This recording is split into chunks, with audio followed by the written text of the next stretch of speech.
बांधवांनो, जय महाराष्ट्र, जय मल्हार.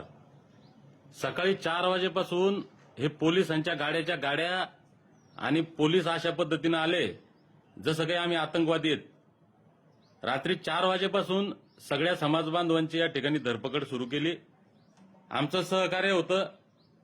रात्री 12 वाजता पोलिसांनी बोलवलं तर मी गेलो, दुपारा बोलवलं तर गेलो, पोलीस स्टेशनला बोलवलं तरी गेलो. कालपर्यंत मी एसपी ऑफिसला आहे, पोलीस स्टेशनला आहे आणि सकाळी 4 वाजेपासून आज या पद्धतीने धरपकड सुरू केली. काही गरज नाही. मी विनंती करतोय त्यांना, आता हे गेले सगळे तिकडे.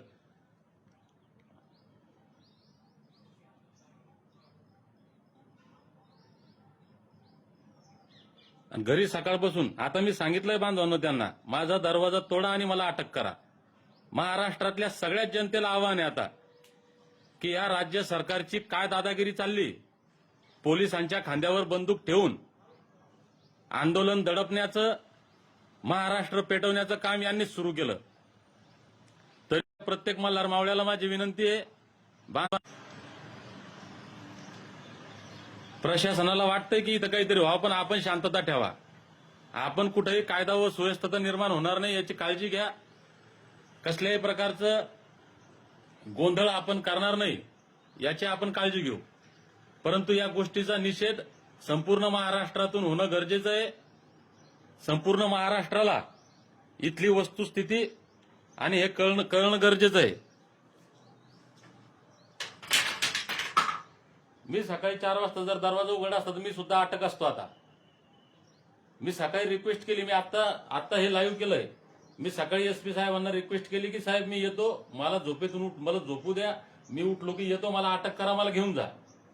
पण माझ्या सर्व सहकार्यांना जे जे जे आंदोलनामध्ये होते सगळ्यांना रात्री पोलून नेलं. पकडलं कसं?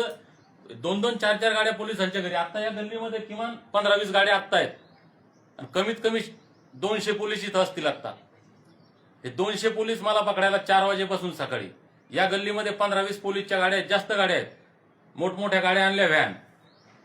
काय केलंय आम्ही? आमच्या मनात जर काही गोंधळ करायचा असता आम्ही कधी केला असता. आम्हाला नाही करायचं ना. हे आंदोलन शांततेनं आम्हाला पार पाडायचंय. आंदोलन करण्याचा आम्हालाही अधिकार आहे ना. काल मुंबई पोलिसांनी ज्यावेळेस परवानगी नाकारली, आपण हायकोर्टात अपील केलं. हायकोर्टाचा निर्णय येईल ना. मी सांगितलं पोलिसांना सगळ्यांना समजून की जर हायकोर्टानं म्हटलं की मुंबईच्या आझाद मैदानाला यायचं नाही तर आम्ही येत नाही. रात्री 12 वाजता संचारबंदी चालू केली. काय पद्धती? याच जिल्ह्यामध्ये बाकी आंदोलनं झाली. कुठलं आंदोलन अशा पद्धतीने दडपलं पोलिसांनी? म्हणजे अरे तुम्ही राज्यभरात हजारो बांधवांना काल नोटीस दिली. आमच्या राज्यभरात जे जे लोक या धनगर चळवळीमध्ये काम करू राहिले, या लढ्यामध्ये काम करू राहिले, प्रत्येकाच्या घरी जाऊन नोटिसा दिल्या. म्हणजे त्याच्यावर दहशत झाली पाहिजे, त्याच्या परिवारावर दहशत झाली पाहिजे, आजूबाजूच्यांवर दहशत झाली पाहिजे आणि लोकांनी या आंदोलनापासून दूर गेलं पाहिजे. हे आंदोलन फडणवीस साहेब तुम्ही शब्द दिलाय ना, लाखो लोकांसमोर शब्द दिलाय ना, पाळा ना. तुम्ही दिलेला शब्द पूर्ण करण्याचे आता तुमच्यात हे नाही. तुम्ही आमचे तोंड बंद करता काय? कशासाठी? काय केलं आम्ही? एवढं मोठं आंदोलन झालं जालन्यामध्ये ऐतिहासिक. काय काय चुकीचं घडलं तिथं? माझा जीव गेला असता तरी आम्ही शांत राहिलो ना. आत्ताही आम्ही शांतच आहे. मी एक फोन, माझा कॉल रेकॉर्ड मी जाहीरपणे बोलतो. मी जर सकाळी कुणाला फोन केला असेल, पोलीस माझ्या इथं 5 वाजेपासून पोलीस आलेले आहेत, मी कुणाला फोन नाही केला, कुणाला सांगितलं नाही. म्हटलं चला जाऊ द्या, आपल्याला अटक करून नेतील तर नेऊ द्या, घरात मला स्थानबद्ध करतील तर करू द्या. पण ज्यावेळेस मला फोन सुरू झाले सगळ्या सहकाऱ्यांची, याला पकडून नेलं, त्याला पकडून नेलं, याच्या घरी पोलीस, त्याच्या घरी पोलीस, मग आता हे उचित नाहीये. म्हणून मी अगोदर पण लाईव्ह केलं आणि आता बाहेर येऊन मी सांगितलं त्यांना बेल वाजवू नका. कंटिन्यू बेल वाजवून चाललंय. म्हणजे माझ्या गल्लीमध्ये, माझ्या घरामध्ये, माझ्या परिवारामध्ये दहशत झाली पाहिजे. माझे लेकरं आहेत तिथं, हे सकाळपासून भेदरल्यासारखे 5 वाजेपासून इथं हे करू राहिले. ही काही पद्धत आहे का? आमच्या गल्लीमध्ये, आमच्या या कॉलनीमध्ये दहशत निर्माण करणं. अरे काय चाललंय काय राज्यात? या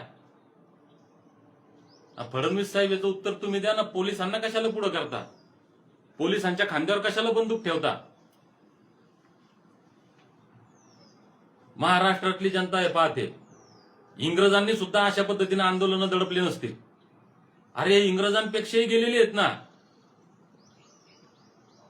बरं यांचं एकच नाही, धनगरांचं आंदोलन नाही, प्रत्येक ठिकाणी तेच चाललं ना. विद्यार्थ्यांच्या समस्या आहे, शेतकऱ्यांच्या आहे. परवा या नालायकांनी अहिल्यादेवींनी बांधलेला घाट तोडा. ज्या अहिल्यादेवींमुळे इथले मंदिर आणि मंदिराचे कळस सुरक्षित आहे, काश्मीर पासून कन्याकुमारी पर्यंत, पशुपतीनाथाच्या मंदिरापर्यंत. ते घाट तोडला, अहिल्यामाईंची मूर्ती त्याच्यावर बुलडोजर चालवला, पाय दिले त्या मूर्तीवर. हा काय शिकवताय तुम्ही? हे चांगले लक्षणं नाहीये. मी महाराष्ट्र शासनाचा पोलिसांचा जाहीर निषेध या ठिकाणी करतो. आणि मी आता आपल्या माध्यमातून सांगतोय की पोलिसांनी माझ्या घराचा दरवाजा तोडून मला अटक करावं. मी दरवाजा उघडत नाही आता. तुमचा कोणता कायदा आहे, काय करायचं ते तुम्ही करा. महाराष्ट्र जनतेच्या हवाली हे आंदोलन आता. धन्यवाद.